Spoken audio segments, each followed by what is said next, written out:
Previously on T-Man 978. Let me know in the audience, do you like close zoom-ins? But right here, if you can see the grenade that's on his harness and like a little bit above the harness is green. And then he has some green on this side. T-Man 978 Chill Review.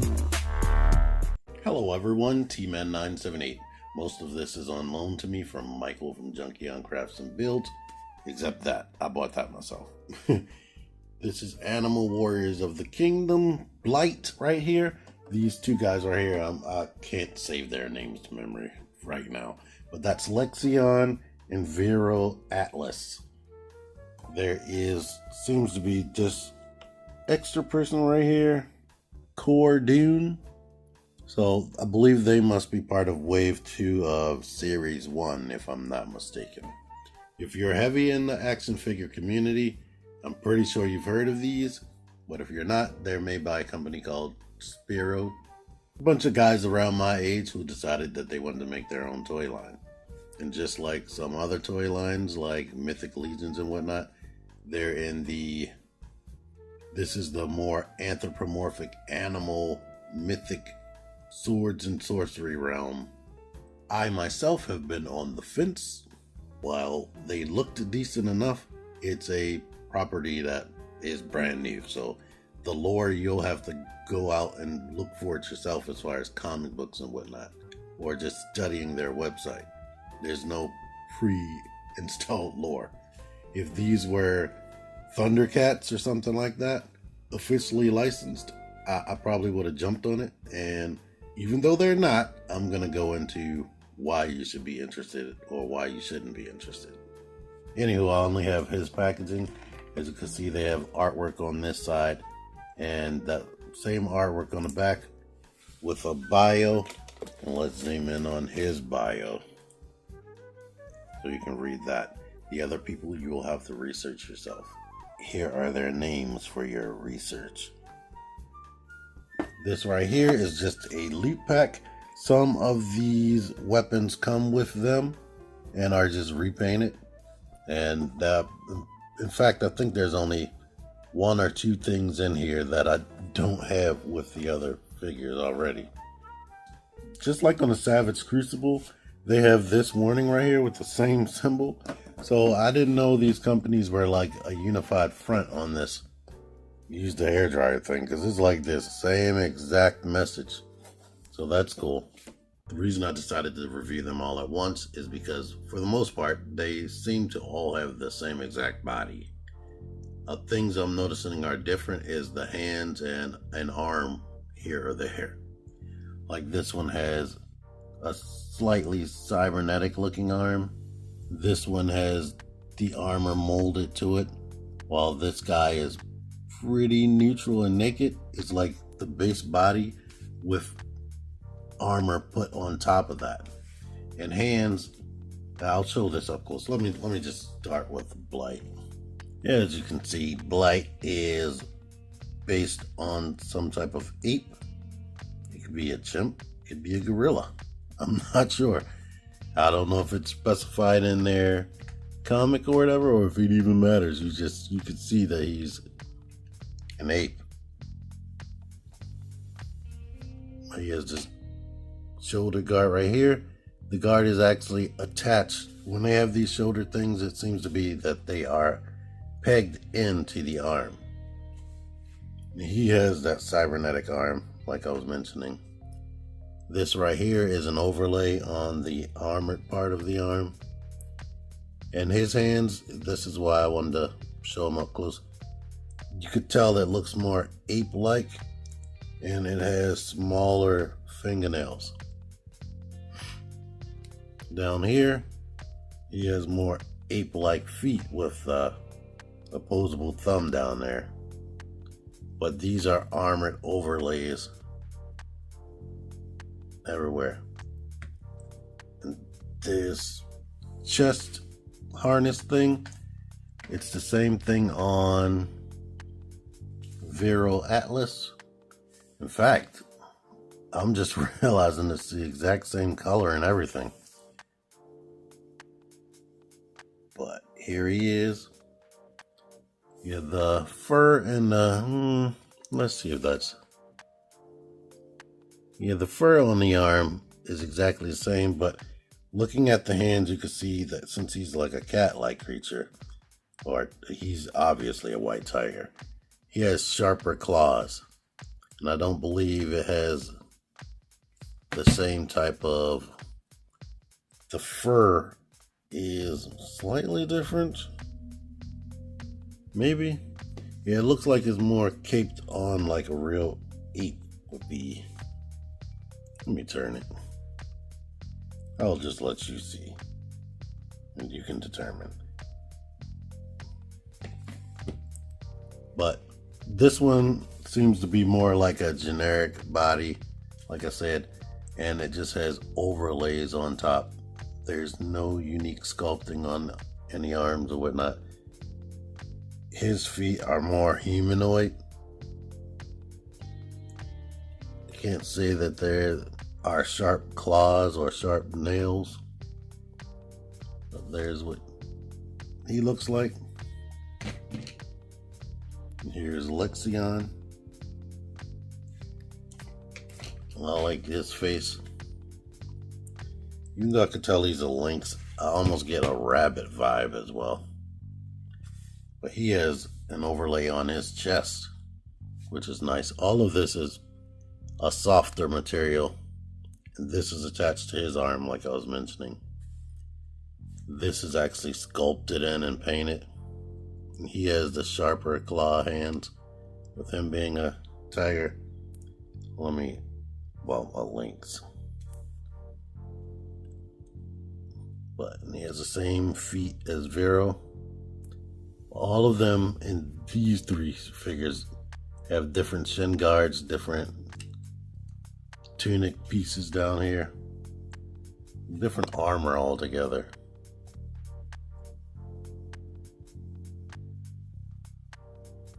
There is a porthole in the back of all of these. I don't know if you can even see that because he's so dark. But yeah, that's what they all look like. Here are Blight's accessories. He has these nicely painted swords. It gives the impression that, without reading the lore, that his weapons are infused with some type of magic or other special ability. And that's why they have the glowing effect on there. But we'll see these again. All of these, honestly. You get this long staff right here. This staff can actually stick into the sword. Which way? Is it round? Yeah, it's like specifically keyed. It was definitely hard to tell by looking inside of here, but you can make him have a spear or it's just a longer fighting tool. And they all come with additional hands. They had gripping hands on already, but these are more open gesture hands and 2 fists. And they still have their same aesthetics of this looking more like ape hands. Lexion appears to be a more ranged fighter, like he comes with this crossbow.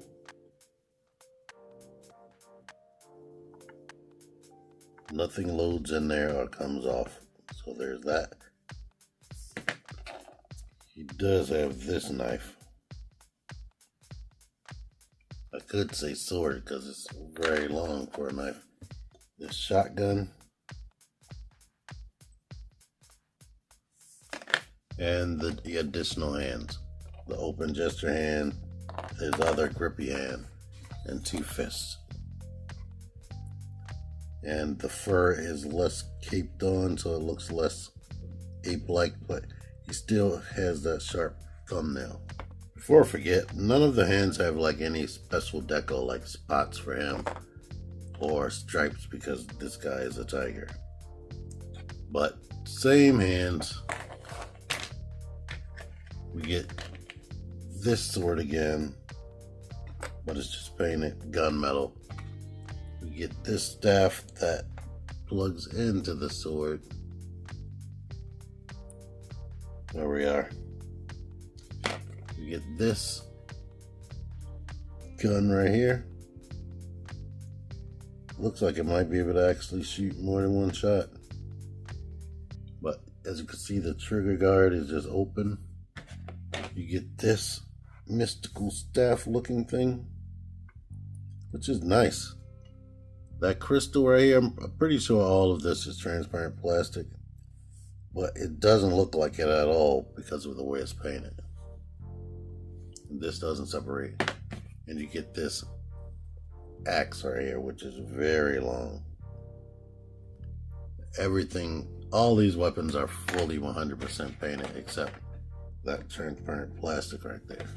Before I move on to the articulation, even though I'm showing him right now, all the accessories feel good. They're nicely good. They aren't gummy in any type of way. They don't feel fragile. They feel good. The same thing goes for each one of these figures. They are excellent. For these to be like a crowdfund thing and not made by a company that has been out there forever, such as like Hasbro and Mattel, these feel, I would argue, better than, I definitely can tell you they feel better than like Masterverse and whatnot. But they feel kind of on par with like a really good Marvel Legend that doesn't have any type of gummy plastic. But let's get into the articulation, which is also good. Head is on a hinge, so he can look all the way up. You can look down, but then you get the ball joint at the base. Now, because of the way it's sculpted, you do get a little bit of a gap right there. You can come down, you can tilt to the side and whatnot. So there's that. So if you want to keep that gap covered, you have to lean the head forward some. The arm goes out. The butterfly joint is good. Of course, they rotate. You get the bicep swivel and double jointed elbows. With this guard, that's as much as I can bend it in. That is more than 90 degrees. The hands with the hold and gripping hands are on a vertical hinge and they rotate. The other hands are on a horizontal hinge. But you can go all the way back. They have a ball at the base of the waist too. You can go all the way back. You can come forward a ton. Like more than G.I. Joe, which is crazy. You can tilt to the side and rotate, of course. There are no drop down hips from what I can remember. Let's see. Nope. But the legs kick forward 90. They kick back a lot. They go out to the side 90.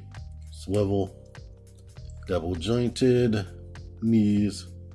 No shin swivel. Ankle pivot, the foot goes back, the foot comes forward a lot, and this piece right here is super pliable. Now I hear on series 2 they are going to implement boot swivel or shin swivel. Like, that's the one thing they're missing, really. I mean, drop down hips is nice, but when you can crunch this far forward and kick up like that, drop down hips may not be necessary. But to show you on these guys, I'll definitely show off their head articulation. You can look up a lot, look down, and this thing right here, since it's connected to the arm, I figured I need to show that off. It's pliable. You can lift that up and still get the arm mostly out. Let's see. Like, it definitely goes out 90 degrees, but it can fight you a bit. So there's that. And on this one, he has this pliable but rigid ponytail. It is capable of doing that. I don't know if it's supposed to do that, come away from the head, but let's see. He can look up. Yeah, I'm not sure if that's actually supposed to come out of the head, but it's doing it. You can do that, and he has a shoulder guard too, plus this thing. So, oh, that gets out the way easier. But all the other articulation is exactly the same, so there was no need in doing that. And I guess if you wanted to, you could heat these guys up and pop their arms off and maybe give somebody else this arm and whatnot if you wanted to, because it is cybernetic. Or what looks like cybernetic. It might just be armor. The quality is amazing. These things feel amazing. They feel just as good and somewhat better than what I feel when I've messed with retail figures. And I'll get into other final thoughts later. Now, one thing I do have to update, the right gripping hand has the vertical hinge, but the left gripping hand on all of them are horizontal hinge.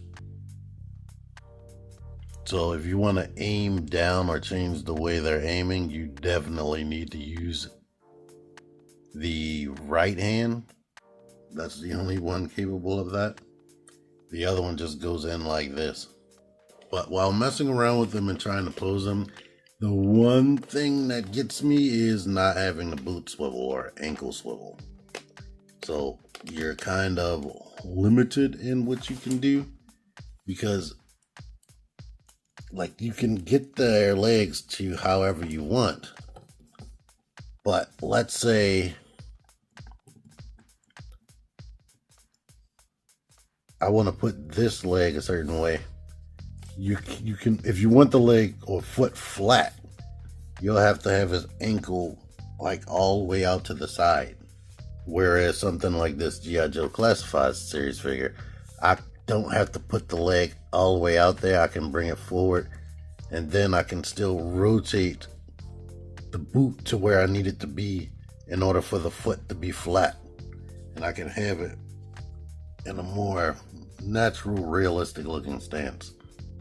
Once you have things like that or capabilities like that articulation wise, it's hard to go back it's hard to go back to a time where I had articulation like this and I'm like 100% comfortable. Like back in the day, that's all you had.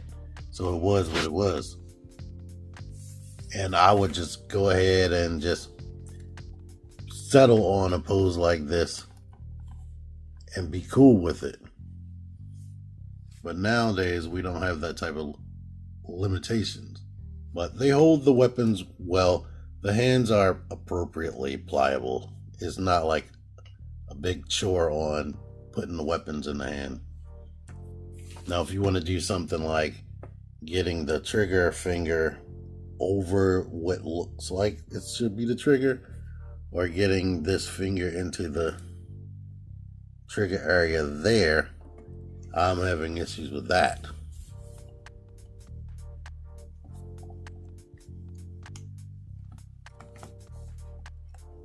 But these things, they look nice, and they still, besides lacking that boot swivel, pose well.